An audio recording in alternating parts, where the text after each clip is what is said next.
to Live at Morning Skate, presented by FanDuel. I'm Scotty Willats. She's Becky Kellar. As we all know, tonight is Hockey Fights Cancer Night, and the Leafs are going to be wearing those jerseys in the pregame, and everybody can have a chance to bid and buy those jerseys at the end of the game. Make sure you guys do that, and make sure that you proceed kindly. Becky, we had a weird game on Wednesday. It didn't feel like a must-win, but it felt like a must-win. And after the Buds got down 1-0, the crowd got a little irritated, but the boys came up, and of course, 34 was the one to score first. Well, yeah, and you're right. It wasn't a big game, but it was. They came off a road trip. They weren't that happy with it. They wanted the win. They needed the win. And that was a game like we're used to seeing from the Toronto Maple Leafs. Outshot their opponents 44-25. I think they owned that game. They owned the scoring chances. Our big guys scored goals.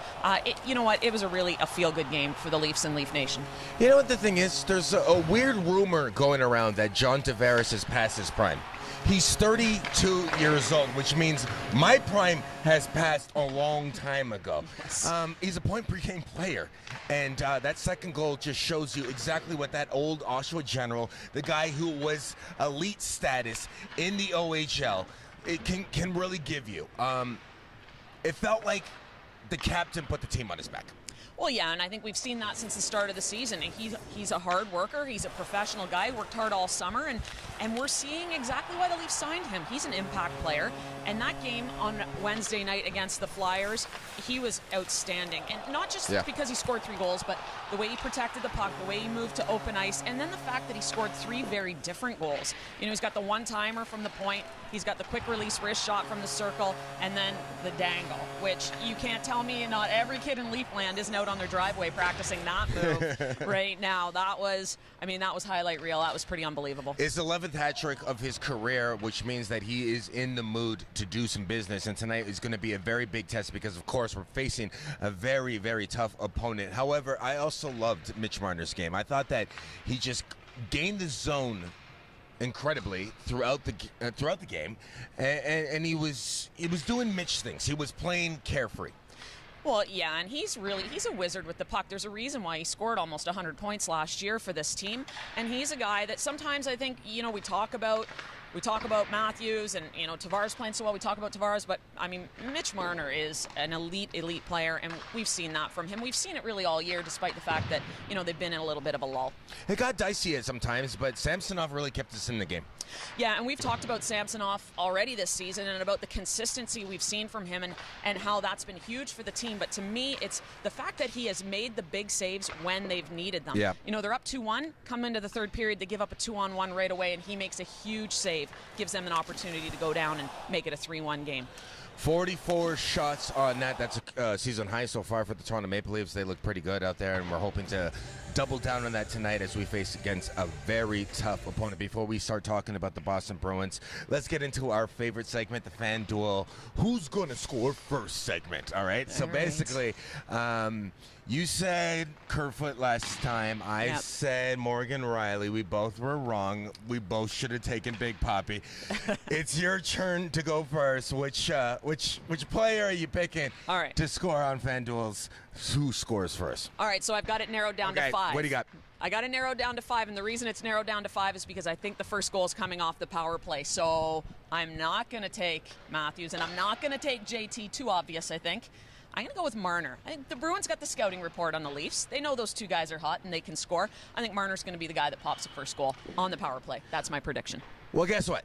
Back in the day, they used to say from Mississauga, Ontario, John Tavares. Now they say from Oakville, Ontario. All right? I've had problems with him about that. Just because he was born in Mississauga doesn't mean he grew up in Mississauga, is what he always tells me. He's an Oakville boy, and I love him for that, but I am going to go with JT. I feel like once the captain gets going, the captain gets rolling. And there's something about him being in front of that net presence that you just there's something about him in tight. When he gets going, that's when he starts like really get going. So I'm going with JT tonight, our old Oshawa general. Shout out to the London Knights. I also have a big feeling that another London Knight might have a big night tonight, and that's Mitch Marner. But I can only pick one. So John Tavares is the guy who I'm picking tonight. Let's talk about these pesky Bruins. 10-1. Yeah. They've always been a little bit of a thorn in our side, and that's an understatement at the best. Ullmark comes in with an 8-0 record. What do the Leafs have to do to get underneath their skin tonight? Well, I think it starts with the power play. It's been rolling. It's been hot. This is going to give them their first offensive opportunity. But I think I said this last game with the Leafs, and I'm going to say it again. It starts in their own zone. Yep. If they can be solid defensively, because they are playing the #1 offensive team in the league right now, right? The Bruins have put up more goals than anybody else. Starts in their own zone, solid defensively, and then it's just quick transition, get their opportunities that way. But if attention to detail, defensively first, it's going to lead to offense. There's something that scares me in here. It's 3 games played. Brad Marchand, 3 goals, 1 assist, 4 points. You know he's going to be a pesky. He's just going to be a pest throughout the night. I don't know what. I can't say what I want to say. But Wayne Simmonds comes back in the lineup, and you could see that the team kind of all revolved around each other after that Austin Matthews hit by Konechny. What do you think the boys have in store for a team that might try to get a little weaselly? Well, I think Wayne Simmonds is in the lineup just for that reason, and you saw it. The boys played with an edge last game, yep. and I think, you know, we loved it. The fans loved it. The guys were not backing away from the physical play and the altercation, and so I think they're going to expect that maybe that's what the Bruins big. It's always been the big bad Bruins, so that's what they're probably going to bring to the game tonight. So we've got Simmonds in the lineup to throw a little muscle around if it's needed. So what's your take on kind of like the smile and Giordano tackling? Do you like that? Do you think that brings the team like kind of closer together? Well, yeah, absolutely. When you've got each other's backs, when you're defending each other, I think it's great for a team. Yeah. I mean, you know, Austin Matthews is a big boy, but he's your leading goal scorer. You do not need him in a fight. You don't need him getting in physical altercations. And so I love to see Bunting, Giordano, these guys jumping in saying, you're not getting away with that with our guys. Yeah. You can already see that the boys are having some fun out here. Nick Robertson, he's not going to be in the lineup tonight, but he's looking in fine form. What would you say about Timothy Liljegren coming back into the lineup? Yeah, well, he's had 2 games down with the Marlies, had an assist in those games, and you know, he looked really good when he was playing with the Marlies. Looks ready to be back in the lineup, and you know, he's played with Riley before in the past, so they've put him with Riley. He's going to get big minutes tonight. He can skate, right? And we know that about him. He's mobile. He can take away time and space from his opponent, and so I got to think that he's going to have a difficult matchup tonight. I think they're going to hope that he can break things up through the neutral zone. The Bruins like to play fast. They like to transition quickly. He can help shut that down. That might be the worst pun I've ever seen in my life. Timothy Liljegren over there, but our producer Sean Bowen over here always comes up with one way to make me smile every morning. Linus Ullmark, how do we crack him tonight, just in case he gets hot? You know, the boys always have a lot of shots on goal, but what happens if it's halfway through the second period and you can't get through them? Well, you got 2 really hot goaltenders going up against each other. Obviously, Samsonov has been playing great. Ullmark has been playing great. So it's really going to be the battle of the goaltenders tonight. Great matchup if you're a goalie fan. But I think when you got a goalie that's playing that well, it's about getting pucks on net. It's about getting traffic to the net.